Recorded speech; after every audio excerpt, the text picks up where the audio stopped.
Good afternoon students.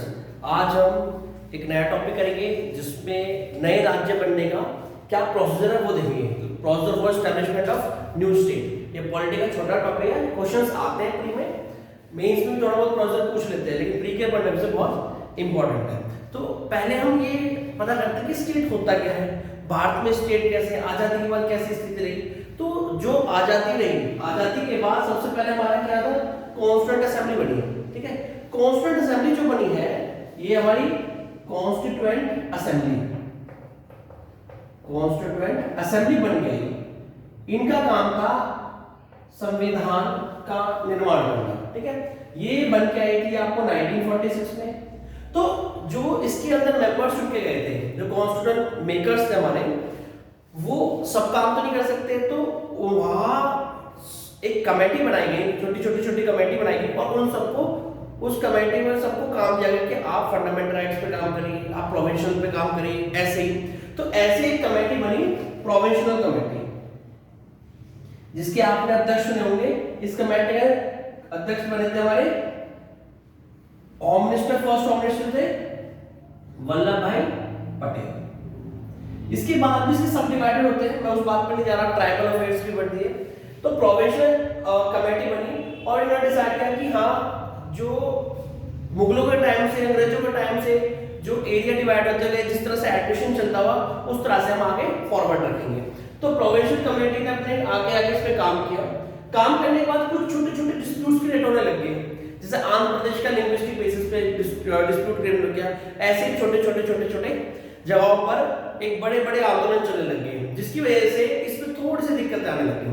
अब दिक्कतें कैसी है, पहले हम ये डिसाइड कर लेते हैं कि जो स्टेट्स होता है, ठीक है, एक नया स्टेट बनाना है, तो हमें उस स्टेट को नया बनाने के लिए, अगर किसी एक एरिया को स्टेट का दर्जा देने के लिए हमें किस चीज का ध्यान रखना होता है। तो पहली चीज, अगर किसी को हम इंडिपेंडेंट कर रहे हैं, अगर हम किसी स्टेट को किसी दूसरे स्टेट से इंडिपेंडेंट कर रहे हैं या किसी एरिया को इंडिपेंडेंट कर रहे हैं, तो हमें क्या क्या देखना है। सबसे पहले किसी स्टेट के फॉर्मेशन ऑफ स्टेट के लिए सबसे पहली चीज है, फॉर्मेशन ऑफ स्टेट के लिए सबसे पहली चीज होती है उसके पास होना चाहिए एक ज्योग्राफिकल एरिया।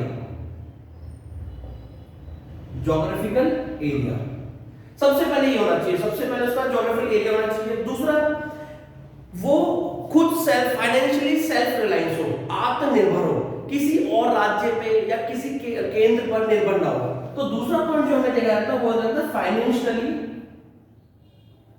सेल्फ रिलायंस हो। ठीक है, तीसरा पॉइंट जो देखा जा सकता है, उसके पास खुद का एडमिनिस्ट्रेटिव सेटअप हो। ठीक है, तीसरा एडमिनिस्ट्रेटिव सेटअप भी होना चाहिए, जो हम उसको क्रिएट कर सकते हैं, सेटअप भी हो सकता है उसका।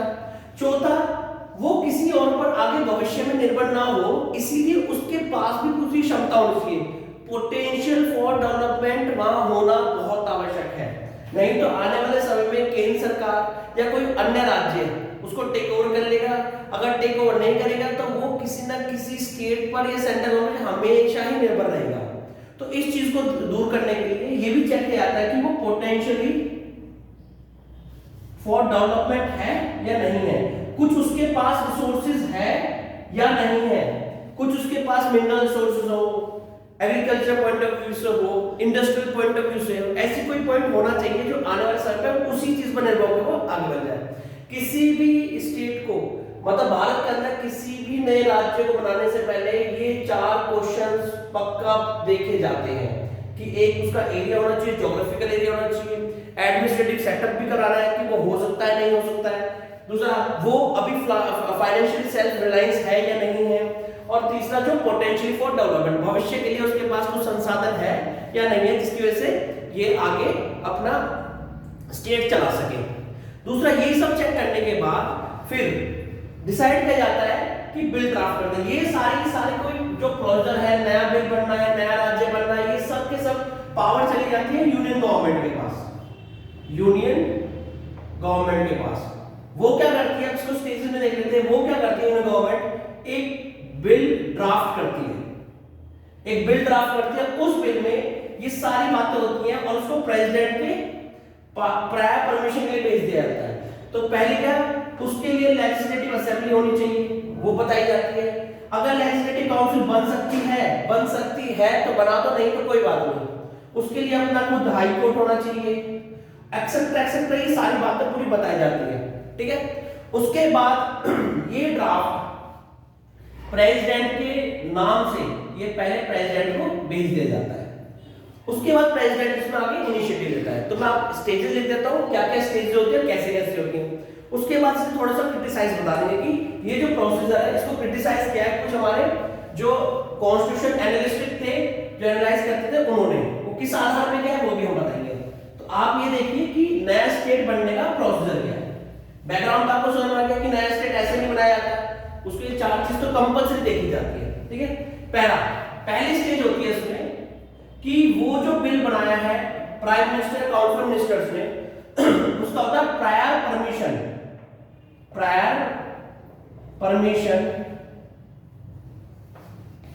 From president. इसका मतलब ये हो गया कि अगर prime minister council of ministers ने बिल ड्राफ्ट किया है कि एक राज्य से 2 राज्य बनेंगे या एक नया राज्य बना दिया जाएगा, उसके लिए सारा बिल जो होता है ड्राफ्ट किया जाता है प्रेसिडेंट को दिखाया जाता है, प्रेसिडेंट पहले परमिशन देता है। इसका मतलब ये हो गया प्रेसिडेंट से पहले पूछ लिया गया है। प्रेसिडेंट इसके बाद अनुमति देता है जो ये बिल बनाया है इसको आप जिस राज्य से एक नया राज्य बना रहे हो, जो पुराना राज्य है उस राज्य के लेजिस्लेचर से, लेजिस्लेटिव असेंबली या लेजिस्लेटिव काउंसिल से परमिशन ले ली जाए। तो इसका मतलब यह है कि दूसरा क्या होता है, इसका आता है आपका सेकेंड स्टेज है इसकी अप्रूवल फ्रॉम लेजिस्लेचर। कौन सा स्टेट लेजिस्लेचर, या तो वहां दोनों बॉडी होगी, बाइकैमरल होगा, लेजिस्लेटिव असेंबली भी होगी, लेजिस्लेटिव काउंसिल भी होगी, या वहां लेजिस्लेटिव काउंसिल नहीं होगी तो आपको लेजिस्लेटिव असेंबली से पास करना होगा। अब यहां पर बात आती है कि अगर लेजिस्लेचर ने, स्टेट लेजिस्लेचर ने उसके अगेंस्ट, वो नहीं चाहता कि एक राज्य के हमारे राज्य का बंटवारा हो और उसने अगेंस्ट में वोट डाल दे, तो क्या होगा। देखो इंडियन कॉन्स्टिट्यूशन में साफ लिखा गया है कि अगर ये सिर्फ एक स्टेज है स्टेट लेजिस्लेचर से पूछने की, इनकी जो रिकमेंडेशन है वो मान्य नहीं है। ये डिपेंड करता है प्रेसिडेंट पे कि प्रेसिडेंट उसकी रिकमेंडेशन को माने या ना माने। तो ये सिर्फ ये कहते हैं कहने मात्र ही बिल भेजा जाता है। कहने मतलब कि सिर्फ ये बताने के लिए कि आपका राज्य को 2 भागों में ऐसे डिवाइड किया जा रहा है। इनकी जो भी रिकमेंडेशंस होंगी ये हो सकता है उस बिल के फेवर में हो जनता, हो सकता है उस बिल के अगेंस्ट में हो।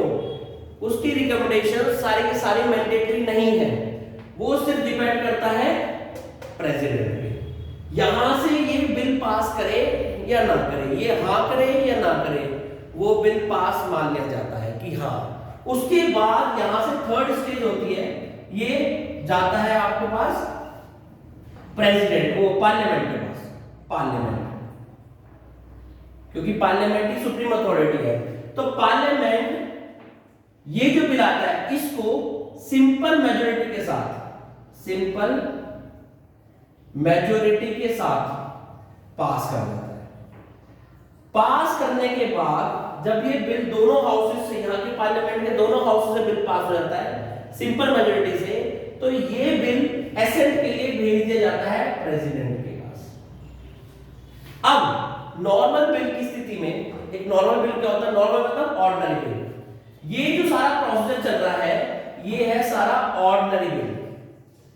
ऑर्डिनरी बिल, ऑर्डिनरी बिल की स्थिति में प्रेसिडेंट के पास कुछ पावर है, जैसे पहला, या तो प्रेसिडेंट उसको सहमति दे देगा, ठीक है, ऐसे, या फिर उसको बोलेगा एक बार रिकंसिडरेशन के लिए वापस भेज सकता है, रिकंसिडरेशन के लिए वापस भेज सकता है, या फिर उस पे वीटो लगा सकता है।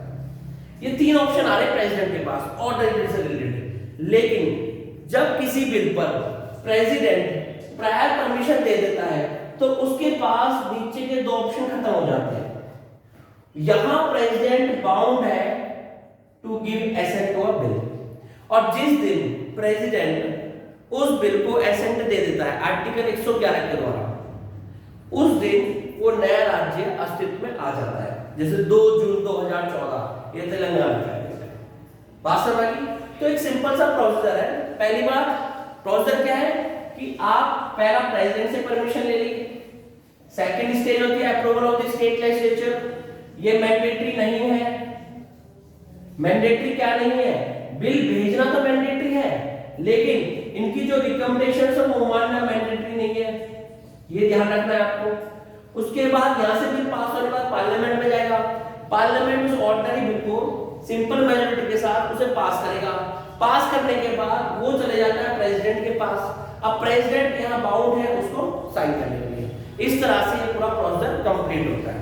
उसके बाद अगर कोई सप्लीमेंट्री क्वेश्चंस उठ के आते हैं, अगर सप्लीमेंट्री कोई चीज उठ के आती है regarding to the new formation of the state, तो अब वो हो सकता है सप्लीमेंट्री मतलब ये कि हो सकता है वो जो क्वेश्चन उठ के आया वो कॉन्स्टिट्यूशन में कहीं ना हो, उसके बारे में कोई वर्णन नहीं दे रखा हो, शेड्यूल 7 में भी ना बता रखा हो, यूनियन लिस्ट, स्टेट लिस्ट और कॉन्करेंट लिस्ट में, तो उसके ऊपर सब्जेक्ट के ऊपर डिसीजन लेने की पावर फिर पार्लियामेंट को चली जाती है। ये ध्यान रखना है पार्लियामेंट। तो इसका मतलब मिसलेनियस जो भी डिस्प्यूट्स अराइज होंगे during the formation of new state, उसके लिए parliament is the power is empowered to take decision regarding the dispute regarding the new states. ठीक है, इस तरह से ये पूरा प्रोसीजर होता है। ये एक प्रोसीजर सिंपल से। इसके बाद मैं आपको और भी नई नई चीजें एक सिंपल वे में समझाऊंगा उसको, और इसको मैं पूरे नोट्स के साथ आपको कंप्लीट करके दूंगा। आप जिस चीज के लिए आपको नोट्स चाहिए वो मुझे बता देना, मैं उसको सिंपल से तरीके में सिंपल लैंग्वेज में यूपीएससी कंटेंट के हिसाब से आपको कंप्लीट कर दूंगा। आपको उसको समझना और सिंपल वर्ड अपने वर्डों में लिखना उसको, ताकि आपका ज्यादा काम हो जाए। ठीक है, थैंक यू। आई होप आपको समझ में आएगा। Thank you.